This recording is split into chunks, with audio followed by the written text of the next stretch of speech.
নগর ব্যস্ত মানুষ অস্থির এই সময়, বদ্ধ ঘরে রুদ্ধশ্বাস জীবন গল্পময়। বারান্দায় রোদ্দুর, গল্পগুলো অল্প অল্প চেনা কিংবা জানা, একটু আলো একটু আধার, সুখ দুঃখে ঘেরা।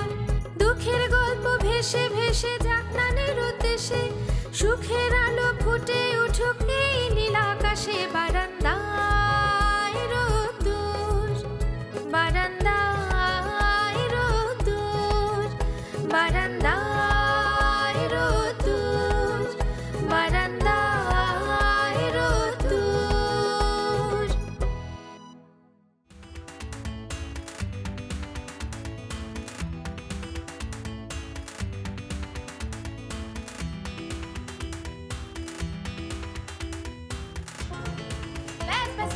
কেটে যাবে না হলে।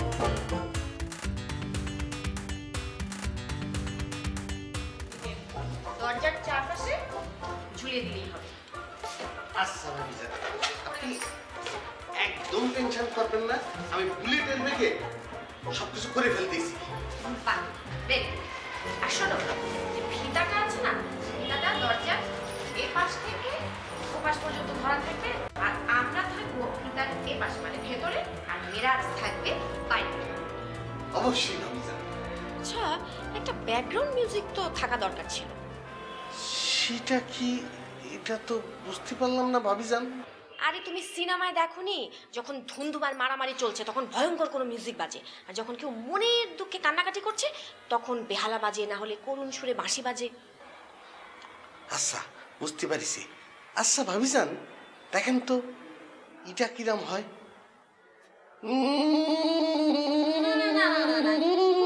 থামো, খুবই বিচ্ছিরি শোনাচ্ছে। আচ্ছা, একটা কাজ করলেই তো হয়, ধরো মোবাইলে একটা রোমান্টিক মিউজিক ডাউনলোড করে বসার সময় ছেড়ে দিলেই হয়। এই তো, তাহলে তো সমস্যার সমাধান হয়ে গেল। ও, আরো একটা কাজ করতে হবে। ঠিক আছে ভাবিজান। ফুল ফুল ছিটাতে হবে তো। তাহলে পরে আমি এক দৌড়ে গিয়ে ফুলগুলো নিয়ে আসি। হ্যাঁ না না, ফুল আনতে হবে না, ফুল আমার কাছে আছে। তুমি বরং ওই যে দোকান থেকে মোমবাতি, কাঁচি আর রঙিন ফিতে নিয়ে আসো, ততক্ষণ আমি ফুলগুলো ছিঁড়ে একখানে করে রাখছি। ওকে ভাবিজান, আপনি বেলুনগুলো ধরেন, আমি সাই করে গিয়ে বাই করে আসতেছি। শেষ হওয়ার আগে যদি মেরাজ চলে আসে, এই বেরো ভাই, তাড়াতাড়ি এসো কিন্তু।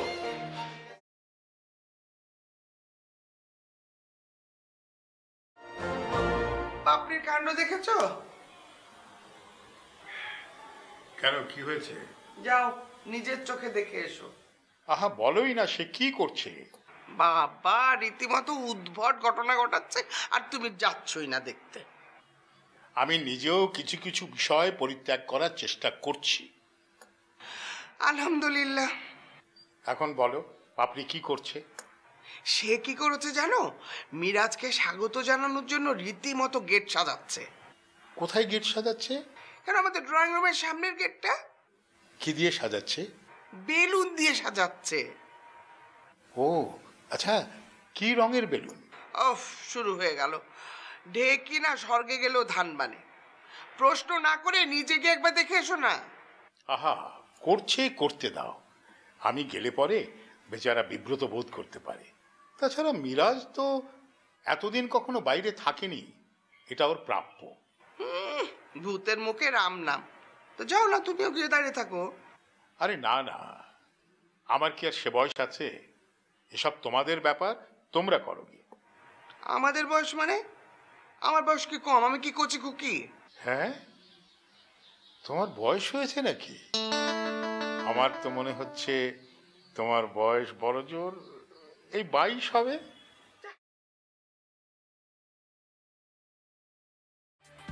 বাসন্তী রঙের শাড়ি পরেছ, খোপায় যদি একটা গোলাপ গুজে দেওয়া যায়, তাহলে বয়স কত দাঁড়াবে জানো? 16। কি যে বলো না, মুখে কিছু আটকায় না তো। আচ্ছা, আমার না, আমি না আসলেই ভয়ে আছি অনিমা। আপু কিছুই বললো না আমাদের সম্পর্কের কথা শুনে। আমারও খুব টেনশন হচ্ছে। আপু এমন একজন মানুষ, সে কোনো কিছু বিচার বিশ্লেষণ করার জন্য কোনো সময় নেয় না। সে ঘটনা শোনা মাত্রই হয় বিপক্ষে না হয় পক্ষে অবস্থান নেবে। কিন্তু তোমার আমার ব্যাপারটা শুনে মানে কিছুই বললো না। না, মাথা কাজ করছে না। আচ্ছা বাদ দিন তো এসব, আমার যা বলার আমি ভাবিকে বলে দিয়েছি। এখন দেখি ভাবি কি বলে। তোমার সমস্যাটা কি জানো? তোমার সমস্যাটা হচ্ছে তুমি কোনো কিছুর গভীরে যেতে চাও না। তার মানে কি আমার মধ্যে কোনো ডেপথ নেই, তাই তো? হ্যাঁ, তাই তো।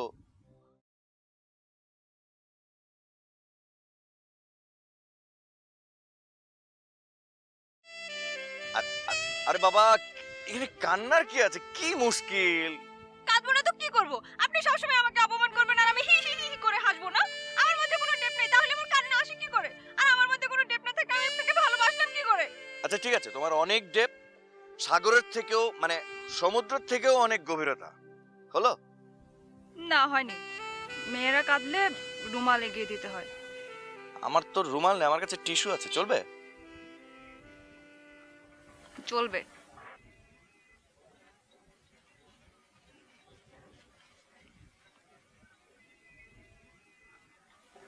শুনেন, আমাদের বাসায় কিন্তু আরেকটা ঘটনা ঘটেছে। আবার কি হলো? বড় ভাইয়া বিয়ে করবে, বড় ভাইয়ার একটা মেয়ে লাগবে। বড় ভাই মানে মামুন ভাই বিয়ে করবে? তোমার দোকানে যা যা আছে দাও দিন। আমার পুরো দোকানটা কি করেছিস নাকি রে? আরে না, আমার লাগবে মোমবাতি, এই রঙিন ফিতা আর একটা সুন্দর দেখে কাশি। এইগুলা দিয়ে আবার কি করবি? হ্যাঁ, আরে মেজো ভাইজান আজকে আসবে তো, তাই 5 জনে গেট সাজাতে হবে। তোরা আবার নতুন কইরা মেরাজ ভাইয়ের বিয়া দিবি নাকি রে? হ্যাঁ? আরে দূর, তাড়াতাড়ি দাও তো, একটা কাশি দাও, একটা রঙিন ফিতা দাও আর মোমবাতি দাও। আমার দোকানটার দিকে একবার ভালো করে তাকা, তাকা দেখ, এইটারে কি একটা মনোহারীর দোকান মনে হয় তো? অত পাট নিয়ে দাও তো, এর আগে তুমি আমার রীতিমতো অত শিকাজ পর্যন্ত দেছো। আরে ওইটা তো মামুন ভাইয়ের মাঝে মাঝে লাগে বইলা রাখতাম। তোরা যে আবার নতুন করে গেট সাজাবি এইটা তো আমার জানা ছিল না। ও, তার মানে তোমার কাছে মোমবাতি নাই, রঙিন ফিতা নাই, কাশিও নাই? মোমবাতি তো আছে। রঙিন ফিতা? রঙিন ফিতাও আছে। তালি পরে কাশি? কাশি তো রাখাই লাগে। তাহলে যে কইলে তোমার দোকানে কোনোটাই নাই? আমি একবারও কি কইছি নাই? আমি তোর জিগাইলাম যে আমার দোকানটারে দেখলে কি তোর মনোহারীর দোকান মনে হয় নাকি? মনোহরের দোকান যদি নাই মনে হবে তা কাছি মাছি রাখছো কেন? রাখি নাই, তাই তোর লাগবো বইলা আমি ম্যানেজ করে দেব। আর হন, পটকা লাগবো না? হ্যাঁ, পটকাউলি তো ভালোই হয়। আর ওই যে ব্যান্ড পার্টি, ওই যে জন্মদিনে তাছাড়া নেতাগো আগমন উপলক্ষে যে ব্যান্ড পার্টি বাজায়, সেই ব্যান্ড পার্টি লাগবো না? তালি পরে ভাবির সাথে এই বিষয়ে একটু আলাপ করা লাগবে না। তাইলে আপাতত যা যা আছে তাই তাই তুমি আগে দিয়ে দাও। আমি, তুই বরং বিস্কুট খাইতে থাক, আমি তোর মালগুলা নিয়ে আইতেছি। আর খালি বয়া বয়া খালি খাইও না, আমার দোকানটার দিকে একটু লক্ষ্য রেখো।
শোনো মা, আমি শুধু একজন স্ত্রী হিসেবে নয়, তুমিও একজন স্বর্ণগর্ভা মা হিসেবে মিরাজকে স্বাগত জানাবে।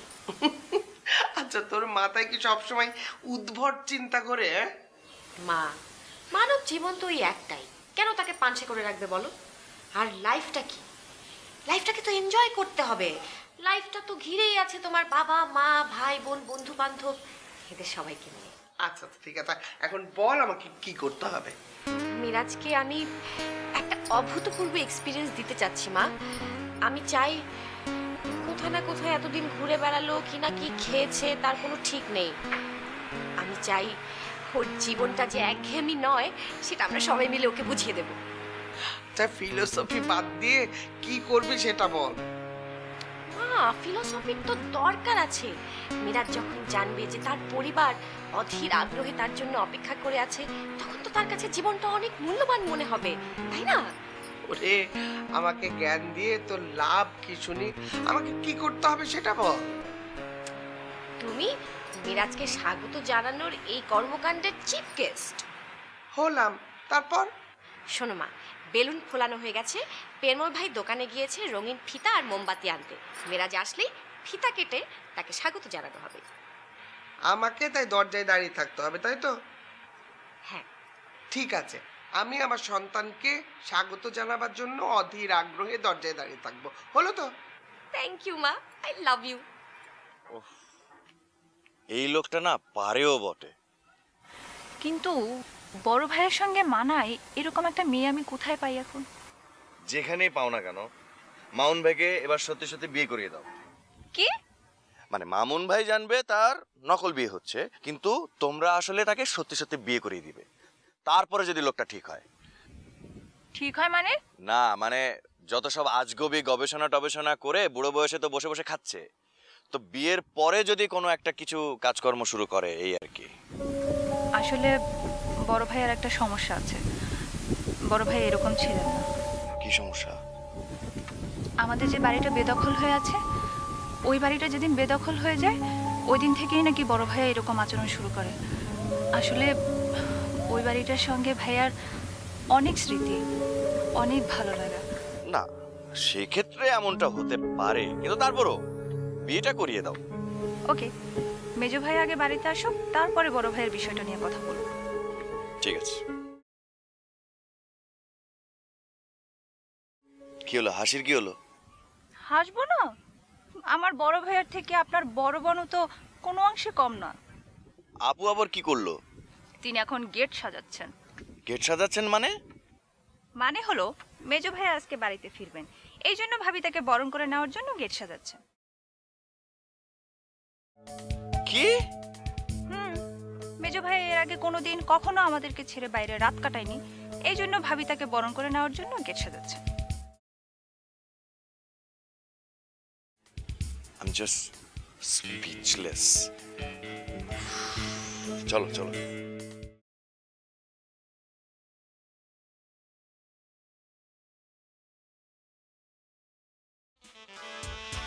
কি রে, তুই ঘরে বসে আছিস যে? কেন, আমি কোথায় যাব?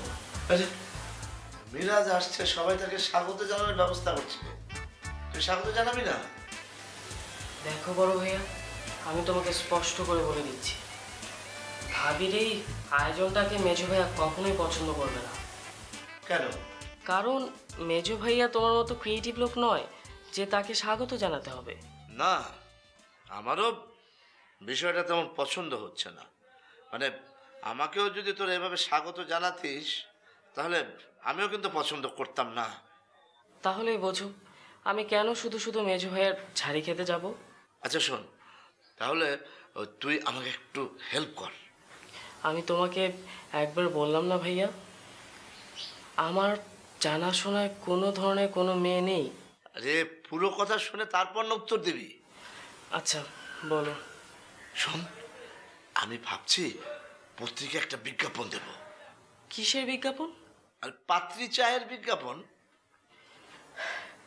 তার থেকে তুমি মাইকিং করো, বাবার রুমে গিয়ে মাইকিং করো। বাবার রুমে মাইকিং করলে কি হবে? বাবার কানে যাবে বিষয়টা, তুমি তো সেটাই চাইছো তাই না? না থাক, পত্রিকায় বিজ্ঞাপন দিয়ে কাজ নেই। আমি আসলে যাচাই করছিলাম যে দেখি তুই কি বলিস। শোনো বড় ভাইয়া, এই কাজটা শুধুমাত্র বড় আপু এবং ছোট আপু করতে পারবে, এছাড়া আর কেউ করতে পারবে না। আরে অনিমা তো দায়িত্বটা নিয়েই বাস খালাস, কোনো কাজ তো করছে না। এখন বাবা যদি একটা মেয়েকে ধরে আমার সাথে বিয়ে দিয়ে দেয় তাহলে তো আমি একটা ঝামেলায় পড়ে যাব না? তুমি ছোট আপুকে ফোন দাও, ফোন করে বাসায় আসতে বলো। এই কাজটা ছোট আপু ছাড়াই আর কেউ করতে পারবে না। মা মনে করে যে তুমি মিরাজ। থাম থাম থাম, তুই আবার কবে থেকে তোর শ্বশুরের ক্যারেক্টার পেলি? আহা, সেটা তো উত্তরাধিকার সূত্রে, সেটা কোনো বিষয় না। বিষয় হচ্ছে আমরা এখন রিহার্সাল করবো, করো না? আচ্ছা ঠিক আছে, কি করতে হবে তারপর বল।